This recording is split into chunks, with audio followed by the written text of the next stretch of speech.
والصلاة والسلام على خاتم النبيين أما بعد فأعوذ بالله من الشيطان الرجيم بسم الله الرحمن الرحيم الصلاة والسلام عليك يا رسول الله وعلى آلك وأصحابك يا حبيب الله الصلاة والسلام عليك يا نبي الله وعلى آلك وأصحابك يا نور اللہ۔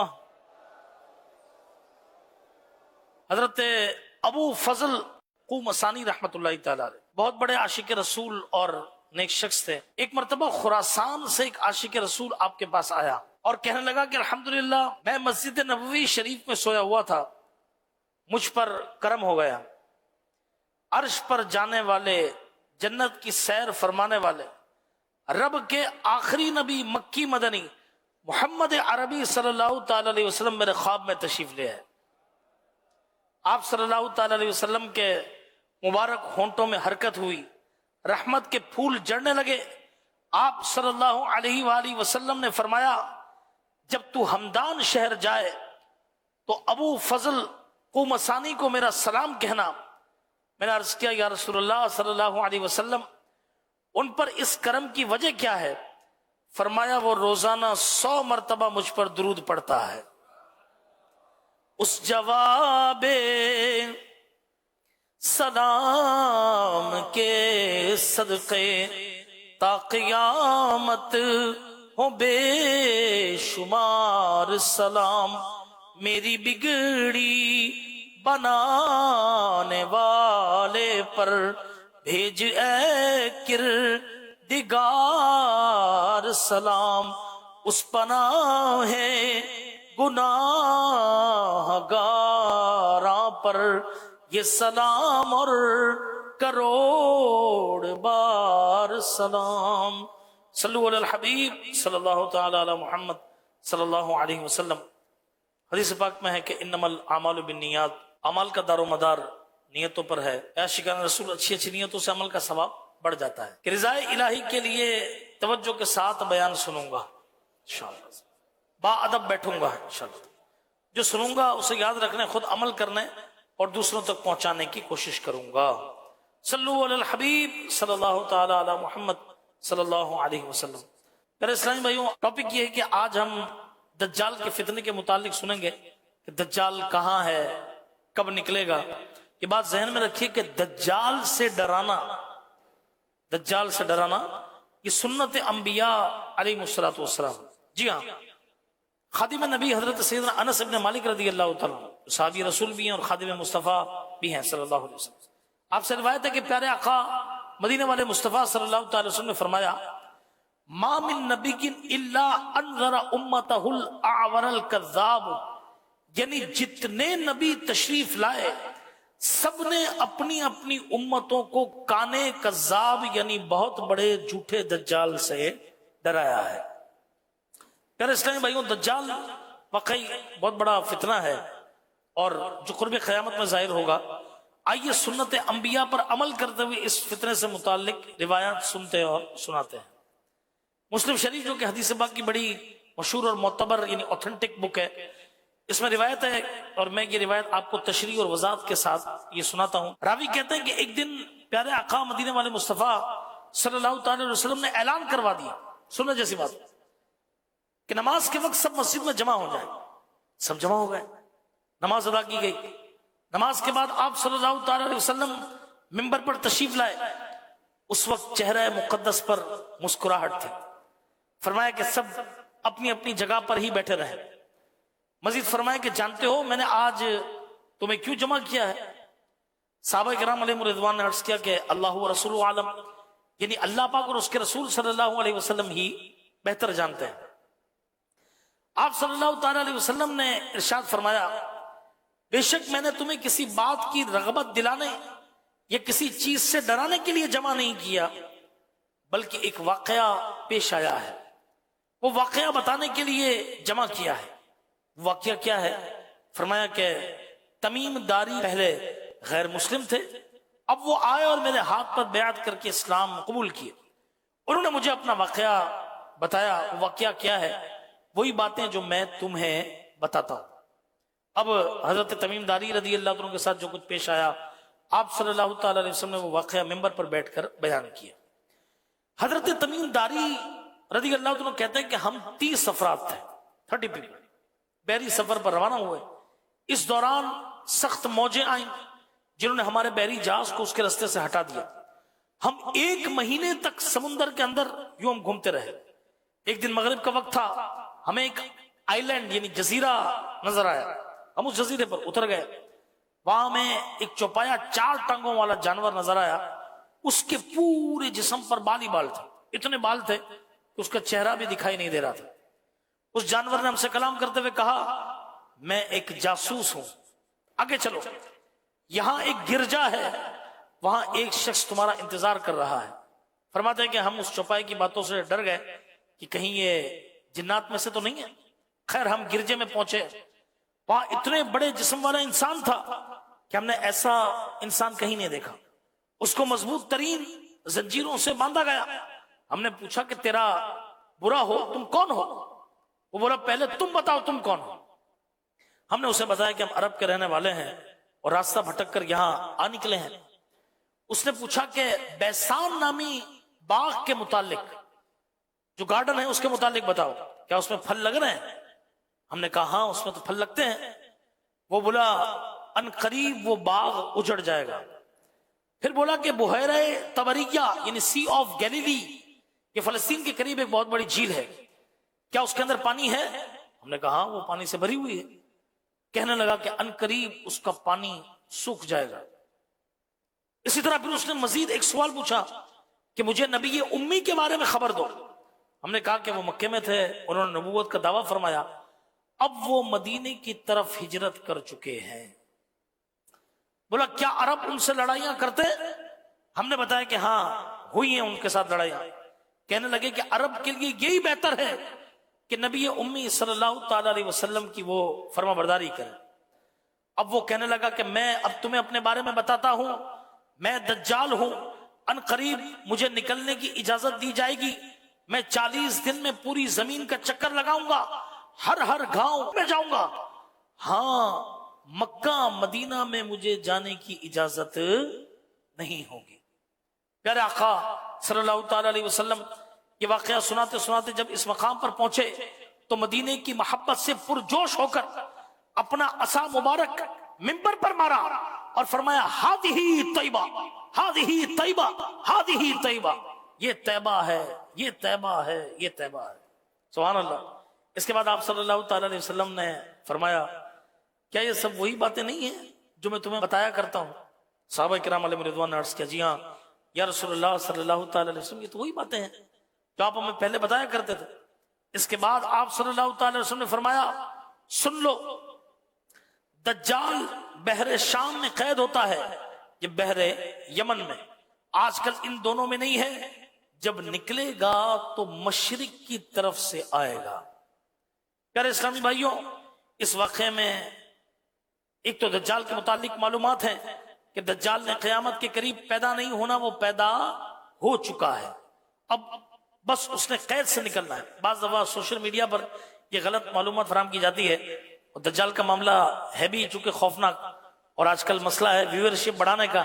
تو ایسا بچہ جو کانا پیدا ہوتا ہے تو سب اس کی فوٹویں بناتے ہیں کہ دیکھو یہ لگتا ہے یہی دجال ہے، اور جو ہے نا یہ کانا ہے.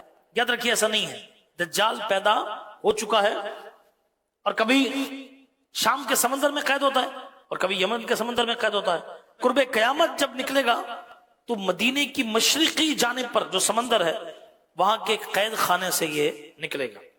پھر ایک بات یہاں پہ اور بھی غور فرمائیے کہ دجال ہے کافر، مردود ہے، خدائی کا دعویٰ کرے گا، کتنے ہزاروں کو جہنم کا حقدار بنائے گا. مگر حضرت محمد مصطفیٰ صلی اللہ تعالی وسلم کی شان کیسی نرالی ہے.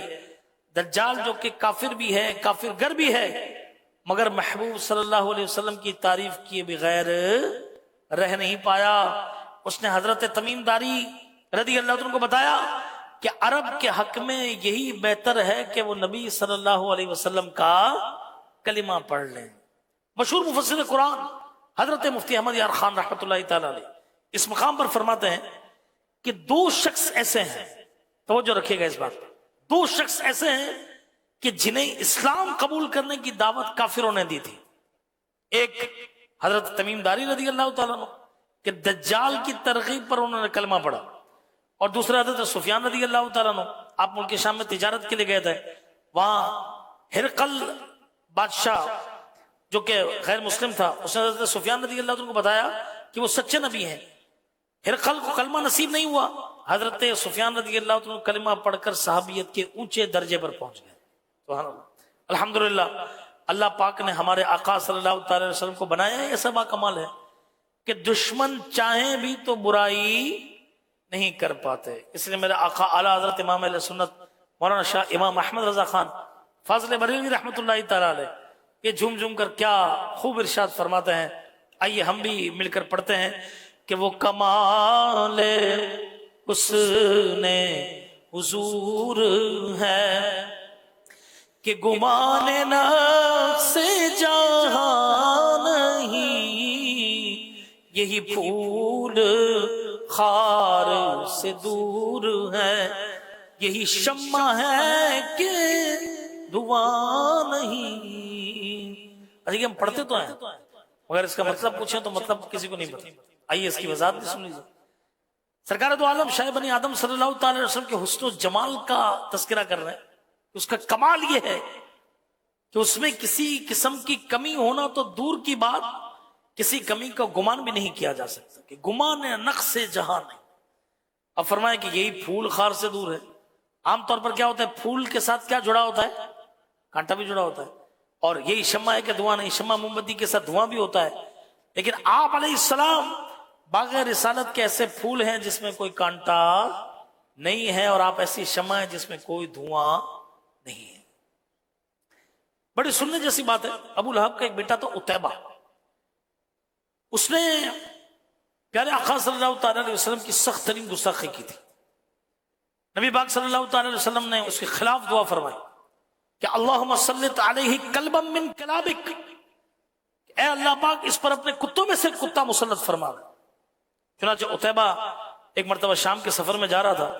اس کا باپ ابو لہب باوجود دشمنی کے کہنے لگا کہ مجھے محمد صلی اللہ تعالی وسلم کی بد دعا کی فکر ہے، قافلے کے سب لوگ ہماری خبر رکھیں. قافلہ ایک ایسی جگہ پہنچ کر رکا جہاں شیر زیادہ تھا. ابو لہب کے کہنے پر رات کو تمام قافلے کا سامان ایک جگہ جمع کیا گیا اور اس کا ٹیلا سا بنا کر اس پر عتیبہ کو سلایا. آدمی اس ٹیلے یعنی اس سامان کے آس پاس ہو. ابو لہب کی ساری کوششیں بیکار گئیں. اس کے بیٹے کو جنگلی شیر نے چیڑ پھاڑ کر پھینک دیا. وہ شیر بھی عاشق رسول تھا نا، اس نے گستاخ رسول کا گوشت کھایا نہیں بلکہ چیر کر پھینک دیا. اللہ پھر اسلامی بھائیوں، یہاں اس واقعے سے مدینہ شریف کی فضیلت بھی پتہ چلی کہ دجال پوری دنیا کا چکر لگائے گا، ہر گاؤں میں ہر شہر میں پہنچے گا، مگر حدیث پاک میں کہ دجال مدینہ شریف میں داخل ہونے کی کوشش کرے گا. جب وہ احد کے قریب پہنچے گا تو فرشتے اسے وہاں سے بھگا دیں گے. بخاری شریف کی روایت میں ہے کہ اس وقت مدینہ شریف کے 7 رستے ہوں گے، ہر رستے پر 2 فرشتے حفاظت کے لیے موجود ہوں گے. اس لیے سبحان اللہ شیخ طریقت امیر علیہ سنت نے اپنے جذبات مدینہ شریف کے حوالے سے جو لکھے ہیں، آج عاشق جب پڑھتے ہیں تو کیا پڑھتے ہیں، مل کر پڑھیے. مدینہ مدینہ ہمارا مدینہ ہمیں جان و دل سے ہے، سہانا سہانا دلارا مدینہ دیوانوں کی آنکھوں کا تارا مدینہ، دیوانوں کی آنکھوں کا تارا مدینہ. یہ ہر عاشق مصطفیٰ کہہ رہا ہے، یہ ہر عاشق مصطفیٰ کہہ رہا ہے. کیا کہہ رہا ہے کہ ہمیں تو ہے جنت سے پیارا مدینہ، ہمیں تو ہے جنت سے پیارا مدینہ. صلو علی الحبیب علی محمد وعلی آلہ وصحبہ وبارک وسلم. صلاۃ و سلام علیک یا سیدی یا رسول اللہ صلی اللہ تعالی علیہ وسلم۔ تو پیارے اسلامی بھائیوں، دجال یہ بہت بڑا فتنہ ہے۔ حدیث پاک میں ارشاد ہوا کہ حضرت آدم علیہ السلام سے لے کر قیامت تک جتنے فتنے پیدا ہوئے یا ہوں گے، دجال ان سب سے بڑا فتنہ ہے۔ اس سے ایمان بچانا یہ انتہائی دشوار ہوگا۔ روایت کے مطابق یہ 40 دن میں پوری دنیا کا چکر لگائے گا۔ اس میں پہلا دن 1 سال کے برابر ہوگا، دوسرا دن 1 مہینے کے برابر، تیسرا دن ہفتے کے برابر، باقی دن 24 گھنٹے کے ہوں گے۔ دجال ان 40 دنوں میں پوری دنیا کا چکر لگائے گا، مگر مکے مدینے میں داخل نہیں ہو پائے گا۔ اس کا فتنہ بہت شدید ہوگا۔ اس کے ساتھ ایک باغ ہوگا اور ایک آگ ہوگی۔ یہ باغ کا نام جنت رکھے گا، آگ کا نام دوزخ رکھے گا، خدائی کا دعویٰ کرے گا، مردے زندہ کرے گا، زمین اس کے حکم پر سبزہ اگائے گی، آسمان اس کے حکم سے پانی برسائے گا۔ اس کو ماننے والے بہت مالدار ہو جائیں گے۔ ویرانے میں جائے گا تو زمین کے اندر کے خزانے نکل نکل کر اس کے ساتھ ہو لیں گے۔ اس طرح کے اور بہت سارے شبدے دکھائے گا، لیکن حقیقت سے ان کا کوئی تعلق نہیں ہوگا۔ یہ سب جادو کے کرشمے ہوں گے۔ یہ مدینے میں جانا چاہے گا مگر جا نہیں سکے گا۔ اس وقت مدینہ پاک میں 3 زلزلے آئیں گے۔ وہاں جو منافق بظاہر مسلمان بن کر رہ رہے ہوں گے، زلزلوں سے ڈر کر بھاگیں گے اور دجال کے ساتھ مل جائیں گے۔ دجال کے ماتھے پر کافارا یعنی کافر لکھا ہوگا، اسے ہر مسلمان پڑھے گا، غیر مسلم نہیں پڑھ پائیں گے۔ جب یہ ساری زمین میں پھر پھرا کر یہ فتنے پھیلا کر ملک شام پہنچے گا، کہ نماز فجر کا وقت ہوگا، تب حضرت عیسیٰ علیہ السلام آسمان سے اتریں گے۔ دجال حضرت عیسیٰ علیہ السلام کی سانس کی خوشبو سے ہی ایسا پگھلے گا جیسے پانی میں نمک گھلتا ہے۔ دجال آپ کی سانس سے دور بھاگے گا، آپ اس کے پیچھے تشریف لے جائیں گے اور اس کی پیٹھ میں نیزہ مار کر جہنم میں پہنچا دیں گے۔ حضرت اسماء بنت یزید رضی اللہ تعالیٰ عنہ فرماتی ہیں، ایک دن پیارے آقا مکی مدنی مصطفیٰ صلی اللہ تعالیٰ علیہ وسلم ہمارے گھر تشریف فرما تھے۔ آپ صلی اللہ تعالیٰ علیہ وسلم نے دجال کے متعلق بتاتے ہوئے فرمایا کہ دجال کے آنے سے پہلے 3 سال سخت ہوں گے۔ پہلے سال بارشیں نہیں برسیں گی، زمین سے جتنی پیداوار ہوتی ہے اس سے 2/3 پیداوار ہوگی، یعنی کم ہو جائے گی 1/3۔ اس سے اگلے سال 1/3 یعنی 1/3 ہوگی، اس سے اگلے سال پیداوار ہی نہیں ہوگی، چوپائے ہلاک ہو جائیں گے۔ دجال نکلے گا، اس کے شدید ترین فتنے میں سے یہ بھی ہے کہ ایک دیہاتی سے کہے گا کہ اگر میں تمہارا اونٹ زندہ کر دوں تو تم مان جاؤ گے کہ میں تمہارا رب ہوں؟ دیہاتی کہے گا کہ ہاں میں مان جاؤں گا۔ بس دجال ایک جن کو حکم دے گا، وہ فوراً اس کے اونٹ کی شکل اختیار کر لے گا۔ دیہاتی سمجھے گا کہ میرا اونٹ زندہ ہو گیا۔ پھر دجال ایک شخص کے پاس پہنچے گا، اس کے والد اور بھائی کا انتقال ہو چکا ہوگا، اس کے لیے اس کے بھائی اور والد کو زندہ کرے گا، یعنی جنات کو کہے گا کہ اس کے والد اور بھائی کی شکل اختیار کر لو، وہ کر لیں گے۔ وہ شخص سمجھے گا کہ دجال نے میرے بھائی اور والد کو زندہ کر دیا، یوں لوگ اس کے دھوکے میں آ کر اسے خدا ماننا شروع کر دیں گے۔ راوی کہتے ہیں اتنا کہنے کے بعد نبی کریم صلی اللہ تعالی علیہ وسلم کسی کام سے تشریف لے گئے، واپس تشریف لائے تو دیکھا کہ ہم سب غمگین بیٹھے ہیں۔ فرمایا کیا ہوا ہے، کیوں غمگین ہو؟ عرض کیا یا رسول اللہ صلی اللہ تعالی علیہ وسلم، دجال کا سن کر تو ہمارے دل دہل گئے ہیں۔ فرمایا فکر مت کرو، اگر میرے ہوتے ہوئے دجال نکل آیا تو میں اس سے نمٹ لوں گا،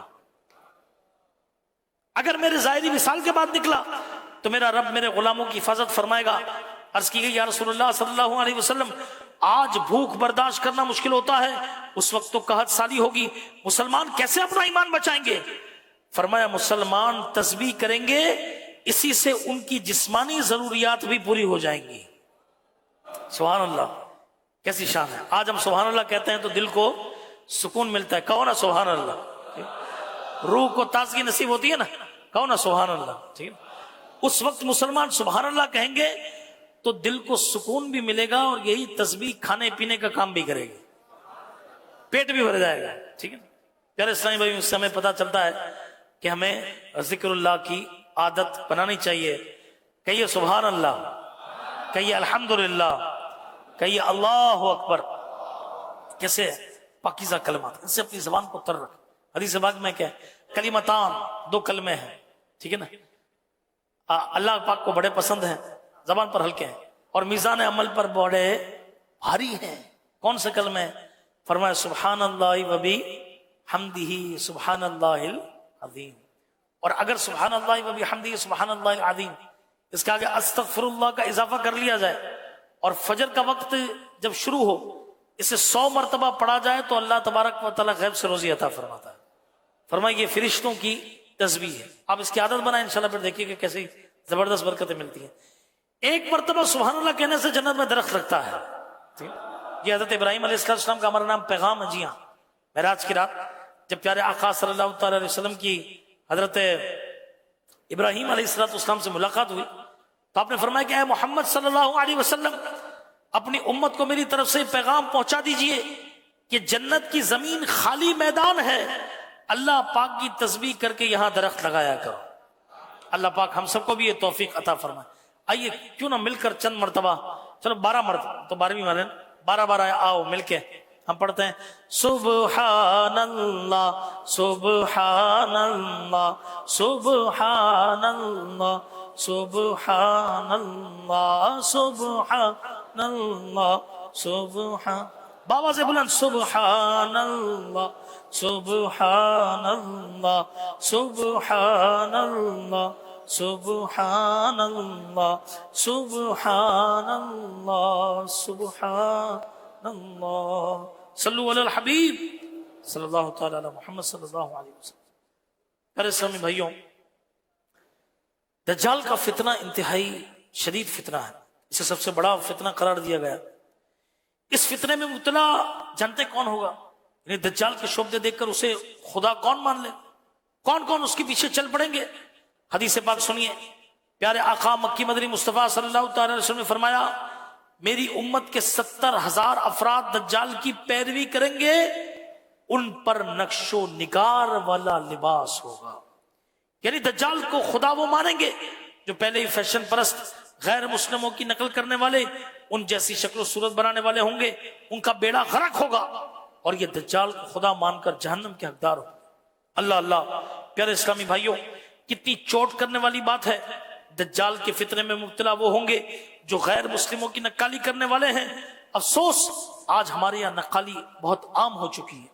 ہمارا پہناوا دیکھ لیں، لباس سنت کے مطابق نہیں. چہرہ دیکھ لیں، چہرے پر سنت کا نور نہیں، غیر مسلموں سے نقالی نظر آتی ہے.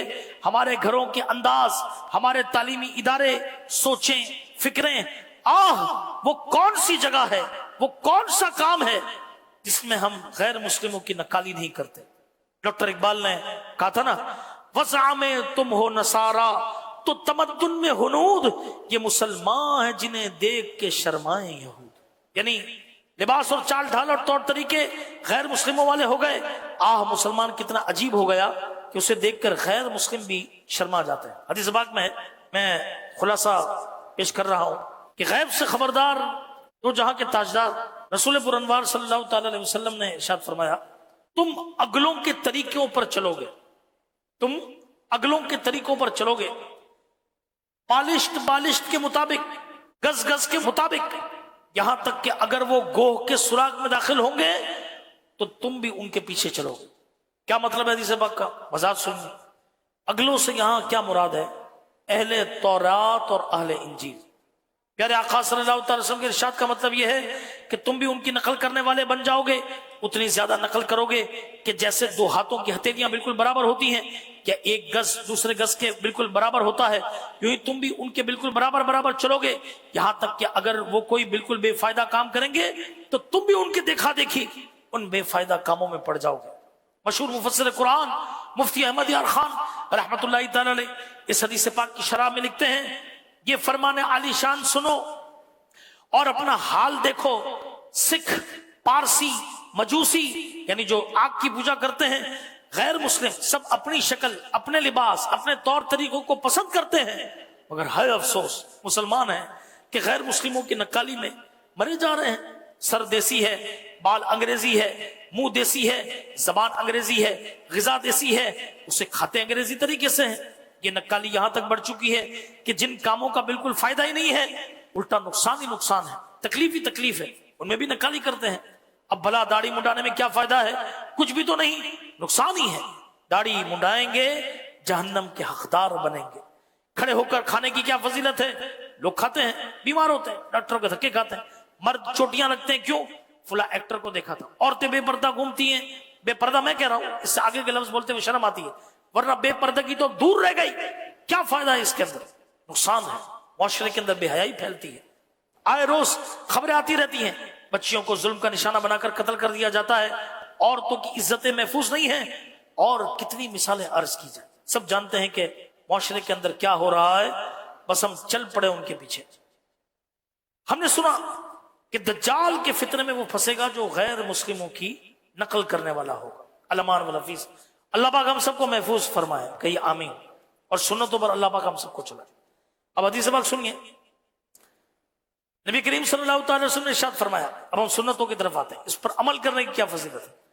من احیا سنتی فقد احبنی، جس نے میری سنت کو زندہ کیا اس نے مجھ سے محبت کی، ومن احبنی کان معی فی الجنہ، اور جس نے مجھ سے محبت کی وہ جنت میں میرے ساتھ ہوگا۔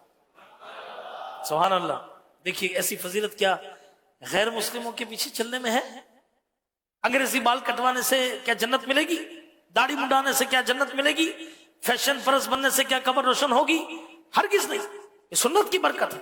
اپنے پیارے آقا محبوب خدا صلی اللہ تعالی علیہ وسلم کی پیاری پیاری اداؤں کی نقل کریں، قبر بھی روشن کریں، حشر میں بھی مزے لیں، پل صراط پر بھی سکون پائیں، اور جنت میں آقا کے پڑوسی بھی بن جائیں انشاءاللہ الکریم۔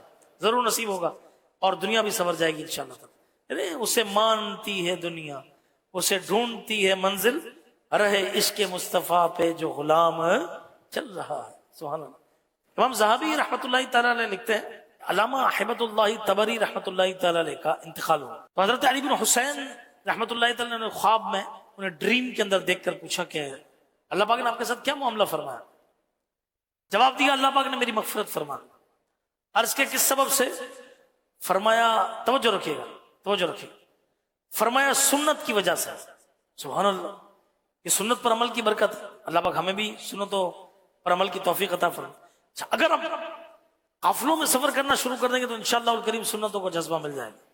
الحمدللہ دعوت اسلامی والے عاشقان رسول کے جو قافلے سفر کرتے ہیں ان میں فرض علوم بھی سکھایا جاتا ہے، دین سیکھنے والے مختلف کورسز بھی ہوتے ہیں، نماز بھی سکھائی جاتی ہے، وضو غسل کے احکام بھی سکھائے جاتے ہیں، سنتیں بھی سکھائی جاتی ہیں، ان پر عمل کا جذبہ بھی نصیب ہوتا ہے۔ لہٰذا قافلوں میں سفر کی عادت بنائیے، ہر مہینے صرف 3 دن کے قافلے میں سفر کا معمول بنا لیجئے، انشاءاللہ الکریم اللہ نے چاہا بے شمار برکتیں ملیں گی۔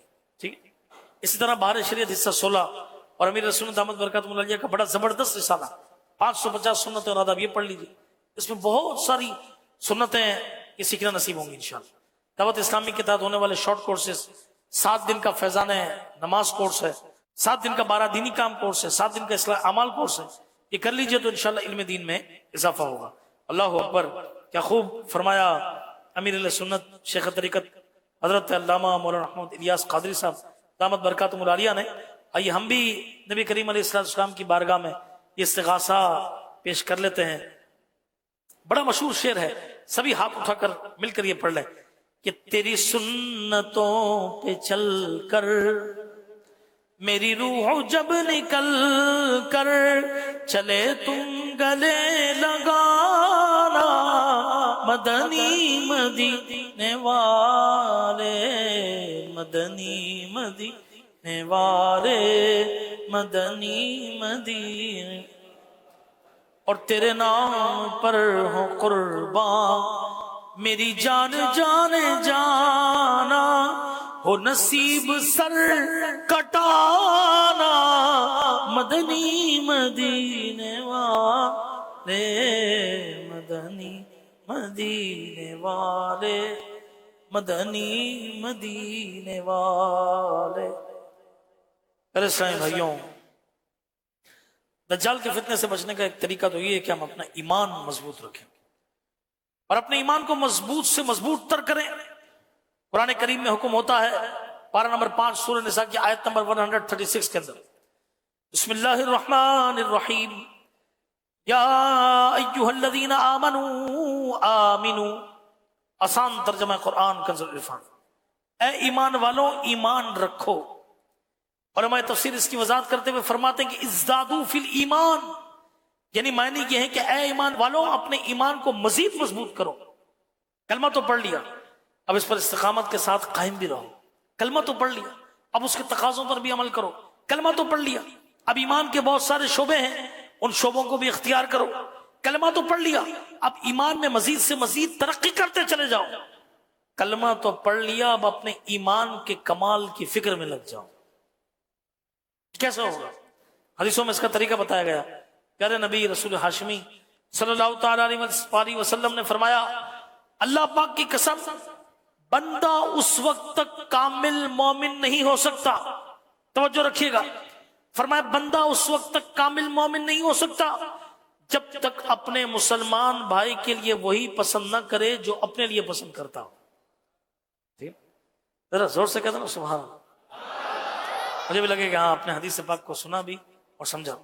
پتا چلا کہ جو اپنے لیے پسند کرتے ہیں وہی دوسروں کے لیے پسند کرنا شروع کر. ہمارا ایمان مضبوط ہو جائے. اپنے لیے عزت پسند ہے کہ نہیں ہے؟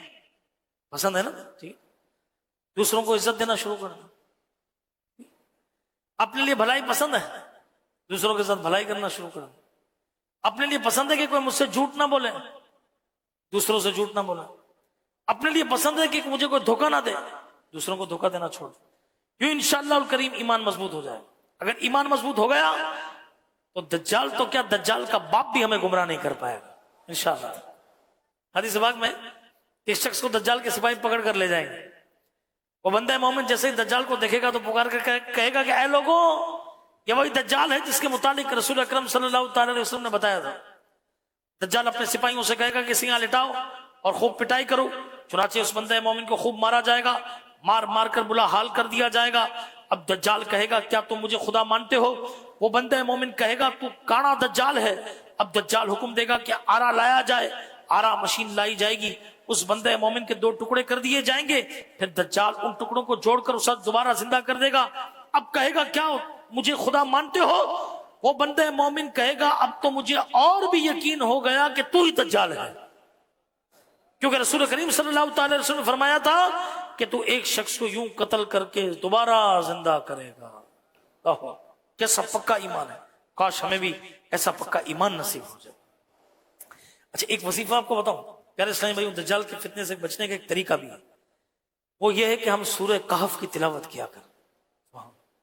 اچھا، آپ عرب دنیا میں جائیں نا، اللہ آپ کو مکہ مدینے کی حاضری نصیب کرے. سب کی آواز نہیں ہے، زور سے آمین. آپ دیکھیں گے نا، آپ جمعے کے دن دیکھیں گے کہ نماز پڑھی اور نماز پڑھ کے دیکھیں گے لوگ سورہ کہف پڑھ رہے ہیں. سورہ کہف کون سی؟ 15ویں پارے میں شروع ہوتی ہے، 16ویں پارے میں ختم ہوتی ہے. یہ پڑھ رہے. حدیث پاک میں جو سورہ کہف کی پہلی 10 آیتیں یاد کر لے گا دجال سے محفوظ رہے گا. ایک اور روایت میں کہ جو سورہ کہف کی آخری 10 آیتیں یاد کرے گا دجال سے محفوظ رہے گا. لیکن مانے یہ بہت آسان ہے، اتنی مشکل نہیں. آپ پڑھنے کا روٹین دیکھ کے پڑھنے کا روٹین بنائیے. مدرسۃ المدینہ بالغان ہے نا، روزانہ وہاں پہ بیٹھیں گے، پڑھ لیں، ٹھیک ہے نا. سنا بھی دیں کہ پہلے تو غلطی ٹھیک ہو جائے، پھر پڑھتے رہیں. ایک وقت آئے گا. بھائی سورہ ملک کتنوں کو یاد ہوتی ہے؟ سورہ ملک پڑھنے والے قاری صاحب غلطی کریں تو پتا چلے اتنا مجمع آواز نکالتا ہے، ٹھیک ہے. وہ سب کو یاد ہوتی ہے. یہ یاد کر لیں گے تو انشاءاللہ یاد ہو جائے گی. اپنے بچوں کو بھی یاد کریں اور بچوں کو یہ نصیحت بھی کریں کہ اپنی نسلوں کو یاد کرواتے رہیں. یہ تو خبر نہیں ہے کہ دجال کب نکلے گا، لہٰذا اپنی نسلوں تک بھی یہ خبر پہنچا دیں. انشاءاللہ الکریم ہم اور ہماری نسلیں اس بدبخت فتنے سے محفوظ رہیں گے. حضرت حذیفہ رضی اللہ تعالیٰ جو فتنوں کے علم کے اسپیشلسٹ ہیں. اب آئیے ایک اور طرف آپ کو لے جاتا ہوں. آپ فرماتے ہیں، سننے جیسی بات، اس امت کا پہلا فتنہ شہادت عثمان غنی رضی اللہ تعالیٰ ہے کہ آپ کو ظلمن شہید کیا گیا. اور فرمایا آخری فتنہ دجال ہے. فرمایا خدا کی قسم جو اپنے دل میں ذرہ برابر بھی قتل عثمان غنی کو اچھا سمجھے گا، اگر اس نے دجال کو پا لیا تو اس کے فتنے میں مبتلا ہوگا، یعنی اس کا پیروکار بن جائے گا. اگر دجال کو نہ پا سکا تو قبر میں رہ کر دجال پر ایمان لے آئے گا. علمان. اس سے اندازہ لگائیے مسلمانوں کے جس خلیفہ سیدنا عثمان غنی رضی اللہ عنہ کی محبت کتنی ضروری ہے. ذرہ برابر بھی آپ کا بغض دل میں ہوا تو بندہ دجال کے فتنے میں مبتلا ہو جائے گا. لہٰذا حضرت عثمان غنی رضی اللہ عنہ سے خوب محبت رکھیے اور اسے دل میں بڑھاتے بھی رہیے. کیا خوب فرمایا امیر علیہ سنت نے اپنے کلام کے اندر کہ خدا بھی اور نبی بھی خود علی بھی اس سے ہے ناراض، عدو ان کا اٹھائے گا قیامت میں پریشانی، عداوت اور کینہ ان سے جو رکھتا ہے سینے میں، یہ حضرت عثمان غنی رضی اللہ عنہ بات ہے، وہی بدبخت ہے ملعون ہے مردود شیطانی، ہم ان کی یاد کی دھومیں مچائیں گے قیامت تک، کہو انشاءاللہ، ہم ان کی یاد کی دھومیں مچائیں گے قیامت تک، پڑے ہو جائیں جل کر خاک سب آدائے عثمانی، ہر صحابی نبی حضرت صدیق بھی اور عمر فاروق بھی، عثمان غنی، فاطمہ اور علی ہے، حسن حسین بھی، ہر زوجہ نبی جنتی، ہر صحابی نبی جنتی۔ میرے اسلامی بھائیوں، دجال یہ تو جب آئے گا سو آئے گا، اللہ پاک ہمیں اور ہماری نسلوں کو اسے محفوظ فرمائے۔ ایک فتنہ دجال سے بھی خطرناک، جی ہاں، اتنی ساری گفتگو آپ نے سنی، ایک فتنہ دجال سے بھی خطرناک ہے، وہ کیا ہے سنیں۔ حضرت ابو سعید خدری رضی اللہ عنہ فرماتے ہیں کہ ایک روز ہم بیٹھے دجال کے فتنے کے متعلق ذکر کر رہے تھے، اتنے میں خوش اخلاق نبی رسول ہاشمی صلی اللہ تعالی علیہ وسلم تشریف لے آئے۔ آپ صلی اللہ تعالی علیہ وسلم نے دجال سے متعلق باتیں کرتے سنا تو فرمایا، کیا تمہیں اس چیز سے متعلق میں نہ بتاؤں جس کا مجھے تمہارے متعلق دجال سے بھی زیادہ خوف ہے؟ ہم نے عرض کیا یا رسول اللہ صلی اللہ تعالی علیہ وسلم کیوں نہیں، ضرور ارشاد فرمائیے۔ اس پر پیارے آقا صلی اللہ تعالی علیہ وسلم نے فرمایا، شرک خفی یعنی ریاکاری دجال کے فتنے سے بھی زیادہ خطرناک ہے۔ اللہ، ہر وہ کام جو شرعاً درست ہو اللہ پاک کی رضا کے لیے کیا جائے اسے عبادت کہتے ہیں۔ اگر کوئی بندہ یہی نیک کام اللہ پاک کی رضا کے علاوہ کسی اور کے ارادے سے کرے، اب یہ ریاکاری ہے۔ اب میں بیان کر رہا ہوں، میرے دل میں کھوٹ آ گئی کہ کس نے کوئی تعریف کرے، یہ گڑبڑ ہو گئی، ٹھیک ہے، سارا کیا کرایا پانی پھر گیا۔ مثلا نماز پڑھنا عبادت ہے، اگر کوئی نماز پڑھتا ہے مگر اللہ پاک کی رضا کے لیے نہیں پڑھتا، لوگوں کو دکھانے کے لیے پڑھتا ہے، تو ایسا شخص ریاکار کہلائے گا۔ اللہ پاک ہمارے حال پر رحم فرمائے، کہیے آمین۔ ہم نے ریاکاری سے بچنا بھی ہے، دکھاوے کے لیے کوئی عمل بھی نہیں کرنا، نیکیوں پر نیکیاں کرنی ہے، نمازیں پڑھنی، سجدے کرنے ہیں، ذکر و درود سے زبان تر رکھنی ہے، ممکن ہو روزے بھی رکھنے ہیں، عمرے کرنے ہیں، حج کرنے ہیں، صدقہ خیرات دینا ہے، ایسا ہو کہ ساری زندگی نیکیوں میں گزر جائے۔ مگر یہ نیکیاں کس کے لیے کرنی ہے؟ اللہ کے لیے کرنی، اپنے رب کو منانے کے لیے کرنی ہے۔ اللہ پاک ہم سب کو توفیق نصیب فرمائے، کہیے آمین بجائے خاتم النبیین صلی اللہ علیہ وسلم۔